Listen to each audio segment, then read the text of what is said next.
छात्रों, आपके अपने ही YouTube चैनल हमारी लाइव में आपका एक बार फिर से स्वागत है। हम लोग पढ़ रहे हैं क्लास 9 का एक्सरसाइज 13.1 जिसकी कड़ी को बढ़ाते हुए आज हम लोग एक्सरसाइज 13.1 का क्वेश्चन नंबर 5 हम लोग पढ़ेंगे। अभी तक हम लोगों ने 4 तक अध्ययन कर लिया है, तो चलिए बिना लेट किए हम लोग आज की वीडियो को स्टार्ट करते हैं। तो पहला क्वेश्चन जो आपको दिख रहा है, सबसे पहले इसको आप समझिए। एक घनाकार डब्बे का एक किनारा 10 सेंटीमीटर लंबाई का है, ठीक है, तथा एक अन्य घनाभाग डब्बे की लंबाई, चौड़ाई और ऊंचाई क्रमशः जो है 12.5 सेंटीमीटर, 10 सेंटीमीटर और 8 सेंटीमीटर है। तो पहला क्वेश्चन आपसे पूछा गया है, किस डब्बे का पार्श्व पृष्ठीय क्षेत्रफल अधिक है और कितना अधिक है। दूसरा, किस डब्बे का कुल पृष्ठीय क्षेत्रफल कम है और कितना कम है। तो सबसे पहले हम लोग समझते हैं यहाँ पे पार्श्व पृष्ठीय क्षेत्रफल किसको कहेंगे और पूर्ण पृष्ठीय क्षेत्रफल या कुल पृष्ठीय क्षेत्रफल किसको कहेंगे। तो आप देख रहे हैं कि यहाँ पे एक घन बना हुआ जिसकी प्रत्येक भुजा 10-10 की है। तो ये नीचे और ऊपर वाला यदि हम ढक्कन को हटा देते हैं तो इसको हम लोग बोलेंगे, शेष जो बच गया इसका क्षेत्रफल को हम लोग बोलेंगे पार्श्व पृष्ठीय क्षेत्रफल या वक्र पृष्ठ क्षेत्रफल। यदि हम लोग इस दोनों ढक्कन को यानी कि 1, 2, 3, 4, 5 और 6 सतहों को यदि हम लोग मिला के यदि इसका क्षेत्रफल निकालते हैं तो इसको कुल पृष्ठीय क्षेत्रफल कहेंगे।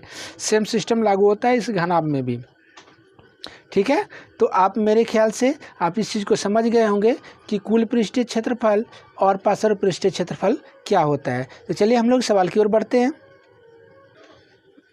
तो यहाँ घन की भुजा जो दी गई है वो है 10 सेंटीमीटर, घन की भुजा 10 सेंटीमीटर।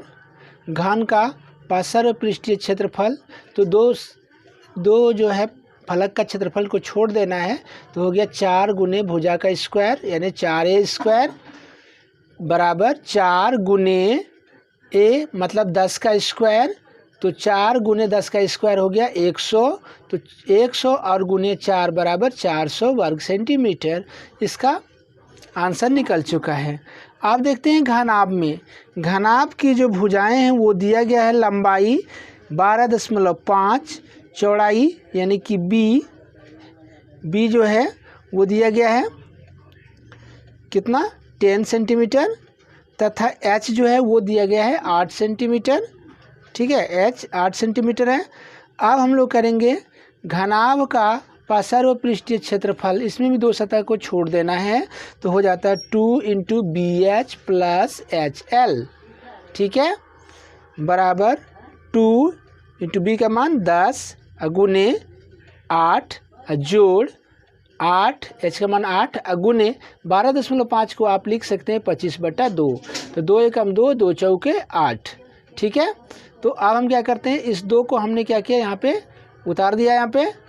तो 8 दहाई 80 जोड़ 25 गुने 4, 25 चौके 100, ठीक है।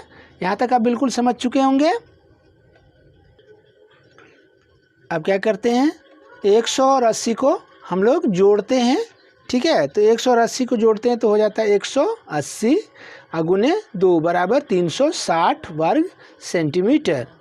तो हमने देखा कि घन का जो पृष्ठीय क्षेत्रफल था वो 400 था और घनाभ का जो वक्र पृष्ठ क्षेत्रफल निकला वो 360 वर्ग सेंटीमीटर निकला।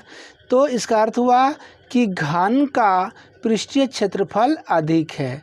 कितना अधिक है, तो 400 घटा 360 बराबर 40 वर्ग सेंटीमीटर स्क्वायर, ठीक है। अब आप इसको बिल्कुल अच्छी तरह से समझ गए होंगे।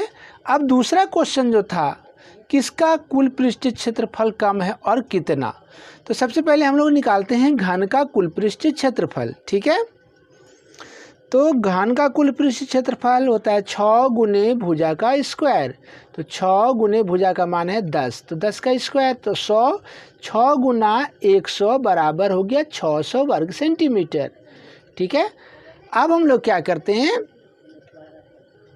घनाभ का पृष्ठीय क्षेत्रफल निकालते हैं। तो घनाभ का कुल पृष्ठीय क्षेत्रफल हो जाता है 2 × LB + BH + HL, 2 × LB + BH plus HL, ठीक है।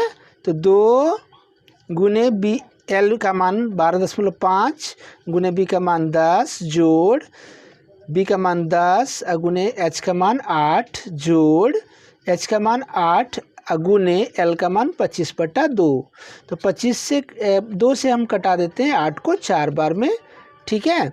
तो अब हम लोग क्या करते हैं, 25 चौके 100, 10 अट्ठे 80, और इससे यदि हम 10 से गुना करते हैं तो दशमलव जो है वो हट जाता है, तो 125, ठीक है। अब हम क्या करते हैं, तीनों को हम लोग जोड़ देते हैं, तो आ जाता है 2 गुने 305 बराबर हमारा निकल जाता है 610 सेंटीमीटर स्क्वायर।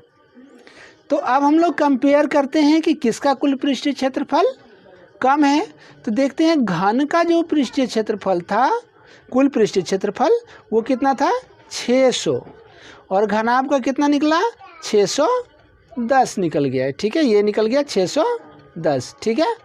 तो आप देख रहे हैं कि घनाभ का पृष्ठीय क्षेत्रफल ज़्यादा है, अर्थात घन का पृष्ठीय क्षेत्रफल कम हुआ।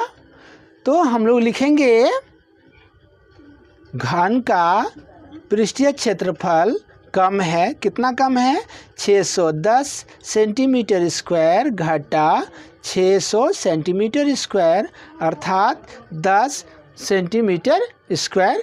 ये आपका आंसर हो गया, ठीक है। आशा करते हैं कि आज की वीडियो आपको अच्छी लगी होगी। यदि कहीं भी कोई समस्या है तो कमेंट के जरिए हमें सूचित करें, हम आपकी समस्याओं को सॉल्व करने का प्रयास करेंगे। और यदि आपने हमारे चैनल को सब्सक्राइब नहीं किया हुआ है तो हमारे चैनल को सब्सक्राइब करें, तथा एक बार ज़रूर इस वीडियो को लाइक करें तथा दूसरों के पास शेयर भी करें, ताकि और लोगों को भी इससे लाभ प्राप्त हो सके। मिलते हैं अगले वीडियो में, तब तक के लिए आप सभी को जय हिंद।